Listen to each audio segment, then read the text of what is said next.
of something important. How does it make it feel? How does it make you feel, man?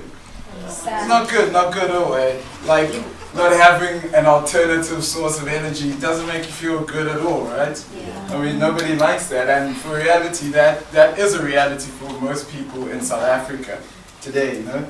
They don't have access to an alternative energy source. So this is where we come through. We came up with an idea of killing two birds with one stone by creating a product that will not only help people, but will also help the environment because it's eco-friendly. And so we present to you Fire Bloom.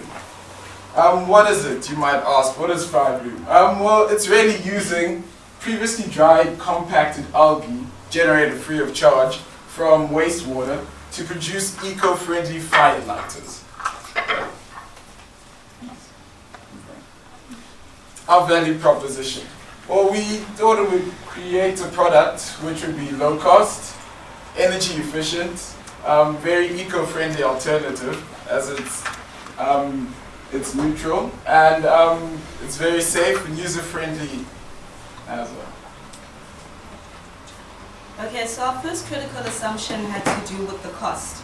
Initially, we thought that we would make algae briquettes, but after our conversation with Dr. Richard Laubscher from eBrew, we figured that we might need even larger amounts of algae. So we resorted to making, algae for the briquettes. So we resorted to making algae fire lighters instead, as they are smaller and require less algae. And they're cheaper to make, as well as therefore cheaper to buy. But that will be further discussed by Charles later.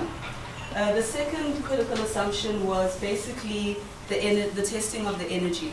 In this sense, we were testing to see whether the fire from the algae fire lighters burns hotter than usual fire lighters. That it's safe and easy to use, yes. So based on our testing that happened yesterday, we found that there were no smells of fuels so far, but we will keep testing them as we go along and go further with the product to ensure everyone's safety with the product. How much will it be? Will be further discussed. So our customers are anyone who starts fires. This would include your excluding arsonists. But this is including your general Grahamstown population that uses fire. Your organic retailers such as Mustard Seed, your Fusion, your Oats Produce. Other retailers such as Pick and Pay. Shisanyama's in the Grahamstown location, as they're very well known for buying, and that is their job. Puzzle shops as well, because they're going to be at an affordable price, as well as various companies that would be interested in selling our product or even using it, as it is an eco-friendly product. During our research, what we did was we went to one of our early adopters, that was Mustard Seed, and I spoke to the manager of Mustard Seed, Jane Sweetman. Basically what I did was I introduced myself and asked her a few questions relating their business. The first question was, do they sell fire lighters or any similar fire-related products? And if so, how much are they, and do people actually buy them? Her answer was that yes, they do. In fact, they sell the natural fire lighters that are made out of paper. However, people don't buy it, and that is mainly because they're pretty expensive. And judging from my tour around the store, I realized that it was also a marketing issue. So I then asked her if she would be willing to sell a similar product, but one that is organic, of which she was very excited to do, and she said yes, she would definitely do it. Yes, and she also gave me a few marketing tips for the actual product, so she was very, very excited to do it. I then asked if she'd be willing to incorporate it into a package that also advertises some of their products. As seen from the shop, they had organic spices there that we could incorporate them with our product. Yes, that's it.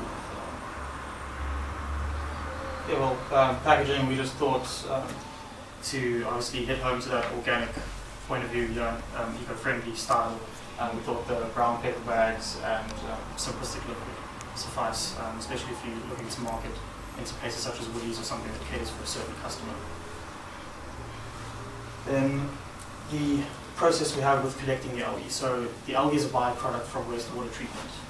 Wastewater is sent into a treatment facility and ends up in what they call an algal pond.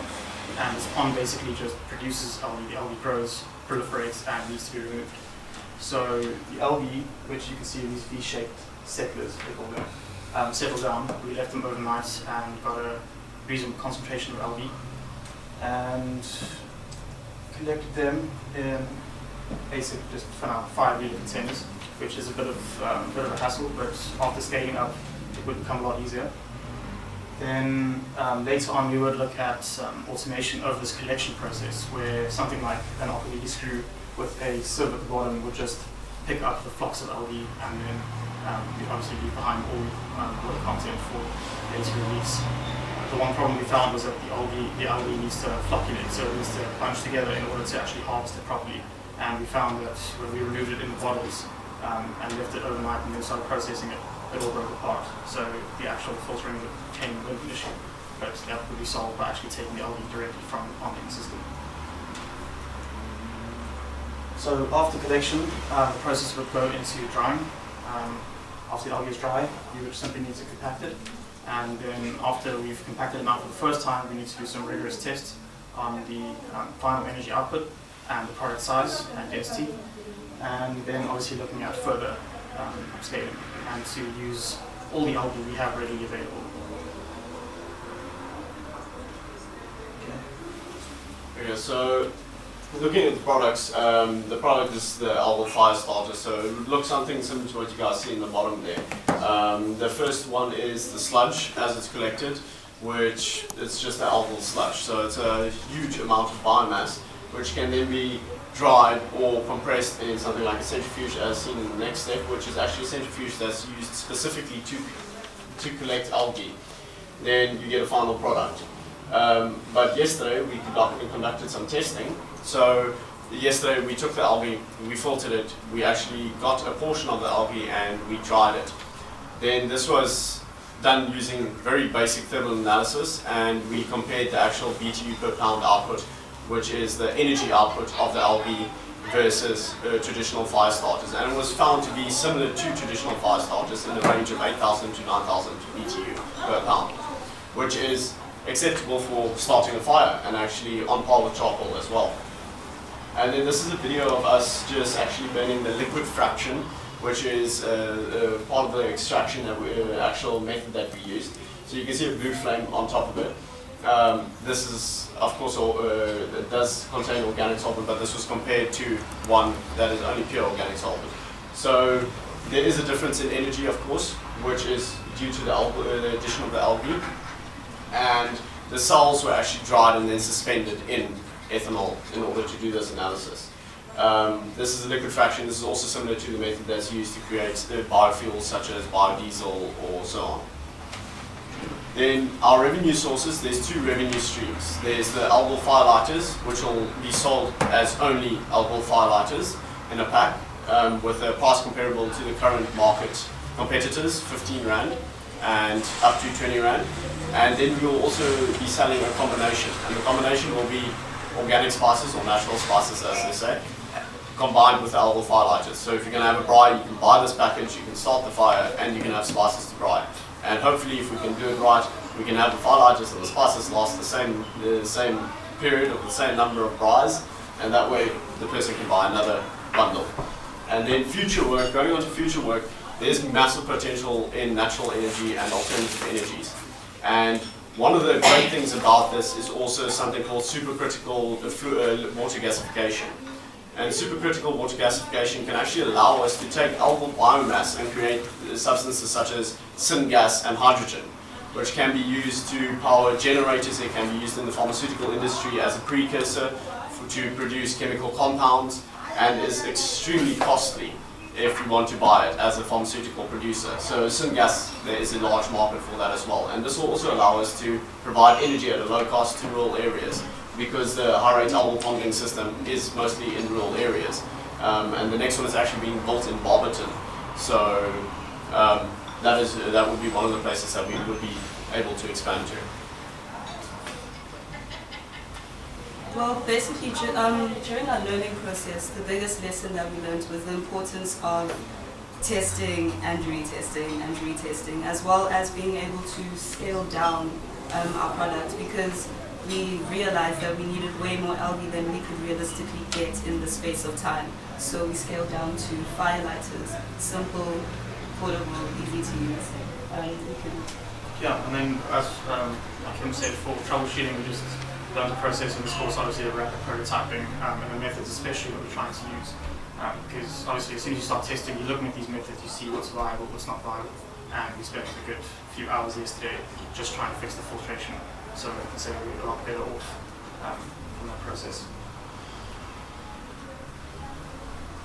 Okay, then the next 2 weeks, our plan for the next 4 or 5 days, firstly, we're going to try and collect a lot of algae. So those V-shaped collectors, we're going to set up a few of those and then have them stand overnight, settle out some algae, get a new sample, settle them out overnight. So do that a few days in a row to get a bulk sample. Then we're going to try and dry them in the bulk sample in what we call a sludge bed, which is a massive, well, you get massive one cement swimming pool basically. That's just out in sunlight. So you're using sunlight to dry the product, which is energy. And then obviously then we can do proper tests, because having enough biomass allows you to do enough replicates to actually confirm the energy output before we can go further. Thank you to everybody who started that, and then all the organisers. It's been a wonderful course, and yeah, glad to see you again sometime.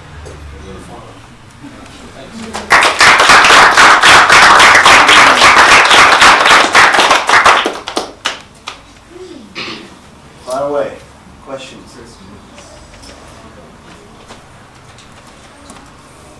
Are there any specific health benefits? Health benefits from using algae opposed to using polystyrene firelighters, which is the current standard. Well, if we can get it to if we can analyze it using the GC or so on, then we can actually determine what compounds, because we don't want any benzene kind of compounds to be there and causing carcinogenic problems and so on. So once we've actually looked at that, at the moment there is no literature to support anything that says there is extremely noxious gases coming off it. So currently it is safe, and environmentally it is carbon neutral compared to the production of polystyrene, which is a crude oil byproduct. So yes, in the long term I suppose there would be health benefits to using it overall. So the little kid like munch it? No. But they shouldn't be munching highlighters. They munch everything. Yeah, they will. But it's not food. Yeah, but what we're hoping for is that we don't have to add paraffin the same way they do to the polystyrene ones. Because the polystyrene ones are bathed in paraffin. So when you take it out, your hands are full of paraffin as well. Whereas if we can get this sufficiently dry, the exopolysaccharides of the algae will actually stick it together and also act as a fuel, capturing the volatiles within the algae and allowing it to burn nicely. I was just thinking that would be another marketing tool compared to the, you know, so not just environmentally friendly and the cost, it's also health benefits potentially. It obviously burns well, which is incredible, but will you have to add anything to make it burn for a consistent period of time? What does it burn for longer? So if Lucas, you can go back to the picture there of the actual kind of final product. So a lot of fire starters nowadays have actually shifted away, and also these self-lighting blobs, from being one solid mass to having a hole in the middle. And that's primarily just to add oxygen to the actual reactions taking place. So as long as we can keep it so that the surface area is as big as possible for as much oxygen to be there available for the combustion, we won't need to add anything for actual combustion. So when the algae is dry, it has a minimum liquid content, so it comes out 4 to 5% of volatile oils and compounds, and that ensures a proper constant burn. I thought Ebru has settling tanks, and they actually are using quite a lot of algal sludge, and they've got dewatering beds up there. So yeah, they've got dewatering beds. That's what we're going to use to actually dry a large volume, about 140 kilograms. So currently it's full of putrefied algae. Yeah, they need to take the putrefied algae out first. Have you thought of mechanically dewatering? Yes, I was actually thinking of using a corkscrew kind of thing to compress it, like the Archimedes screw. Yeah, well, also that's primarily the reason why you also get that checked part of the extrusion house. That's actually one of the extrusion processes. That's our hydraulic press extrusion system, which is very, very efficient as well, and also it allows you to push a lot of moisture out. These guys actually, what they do is they press it through the hydraulic press and then they bake the actual rods in the oven to get harder. But that also poses another issue, which is all the volatiles are gone if you're going to bake it. Sorry, what is the shelf life of your product? The shelf life. As long as it doesn't get any large amount of moisture in it, it should last probably in excess of 6 months on the shelf easily. Yeah, the trick to the packaging is to have perhaps a wax lined inside of the brown paper bag to keep any moisture content. And that's why I said the vital thing is like 4 to 5% water content inside the algal blocks. And if you have a waxy inside, it should keep it pretty stable. So I just want to take it further from the safety that she spoke about. One of the things that the fire safety hazard if you can douse it, it's like a normal piece of wood. You can just throw water on it and it'll be doused. The actual volatiles in there aren't so combustible that they'll actually pose a threat or spontaneously combust due to static discharge or so on. Anybody else? Just very briefly, when you guys realized that your algae volumes aren't going to be sufficient to make briquettes or something like that, then you should have updated your positioning as well, because this does not solve load shedding. No, it simply solves the problem of starting a fire. So your positioning needs to be slightly aligned with health benefits, environmental benefits, the waste reduction issue, other chemicals, but it's not, light up lights. No, so it's not, it shouldn't be positioned as a load shedding alternative. No, it isn't necessarily a load shedding alternative. What it aims to do is later on, and yes, I agree with you that the positioning isn't 100% correct, is that later on with the advent and integration into our system of the supercritical water gasification system, we will be able to power a turbine using the gas. But every product needs to have its own positioning for maximized uptake. Yeah, so if you want to market it to the right market. Yeah, but also we're approaching it from the point if power is out, how do you cook food? If you're using your braai, you have your wood, but do you have your fire starters? Which I know I've been in that position many times in Victoria at home. The idea is go to a braai. You don't have electricity, go braai. And you walk to your braai and you see, oh, no firelighters. I have to go, they double at a garage. But if I have newspaper and match. Well, paper is, when it comes to energy output, paper is around about 2,000 BTU at most, if you're lucky, per pound. Whereas this is 8,000 to 9,000. So if I was that's why I think similar to Jonas, I think you guys need to, there's a clear positioning from a health and environmental perspective, and potentially a cost perspective as well. And the clear thing, because what's currently being done with the excess algae? Nothing. Disposing of it, putrefying, and then that's it. Actually, they operate. So there's a waste component to it as well. So you can actually get the manufacturers that have algae as a byproduct pay you to take it off the shelves.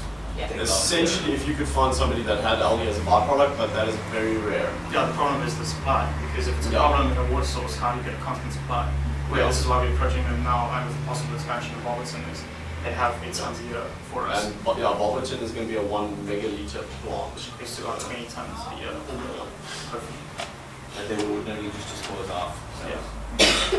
It would take them between 3 and 4 years anyways, after a PhD project to actually find out what we could do with it, and then have to validate it, and then we can only start doing something. So we do have a little bit of time frame to work.